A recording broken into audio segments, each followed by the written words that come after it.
One thing the Obama administration has not been shy about is enacting regulations when it can't get what it wants through legislation.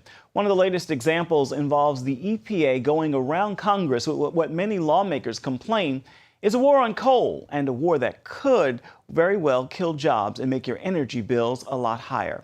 Paul Strand shows us how. The Environmental Protection Agency decided in late 2009 that carbon dioxide is a pollutant, and therefore the agency could regulate it under the Clean Air Act. The Supreme Court backed this controversial idea, and that set the EPA loose to impose numerous regulations on important industries. For instance, it's come out with regulations so strict on new coal plants, some in Congress say it amounts to a war on coal. This war on coal is going to cost thousands of jobs, those that work in the mining industry, as well as those that are dependent upon the affordable, reliable electricity that coal provides. Is the EPA the Environmental Protection Agency, or does it really stand for the Employment Prevention Agency? Coal gives America 40% of its electricity. Hobbling it is sure to mean higher energy prices.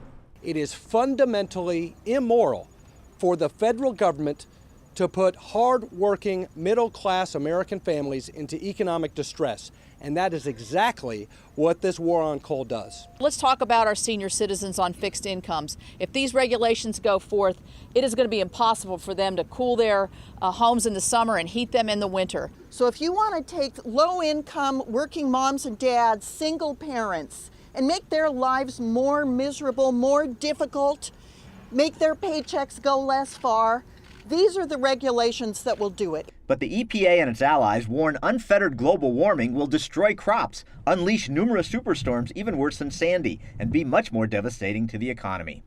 Still, some lawmakers say there's a deeper issue, that rule by regulation from the presidential administration, rather than legislation from Congress, is also dangerous for democracy. When we separated powers, Montesquieu said if you let the executive legislate, there'll be a type of a tyranny.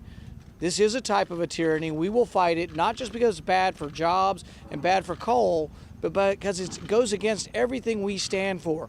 Many say the boom in cleaner natural gas means it can replace coal. And some in the natural gas industry who put big money into this war on coal are cheering now. And the natural gas industry thought they were very clever. We've kneecapped coal. Now everything will switch to natural gas and we'll make a fortune. Phil Kerpen, author of Democracy Denied. Well, the Sierra Club has since announced the sequel to their Beyond Coal campaign. It's called Beyond Natural Gas. And now they're saying they will sue to stop every single natural gas plant from being sited in this country. When President Obama got elected, he campaigned on a plan that said under my plan, electricity rates would necessarily skyrocket.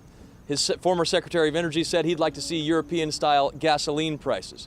Recently, a chief advisor said that a war on coal is exactly what we need. And we're going to continue fighting in a bipartisan way to block the Obama administration's attempt at not only this war on coal, but a war on all American energy.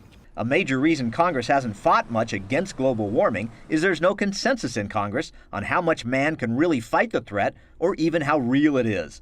But the EPA believes wholeheartedly in that threat, which Kerpen thinks is amazing as it's all based on computer projections that may not be right.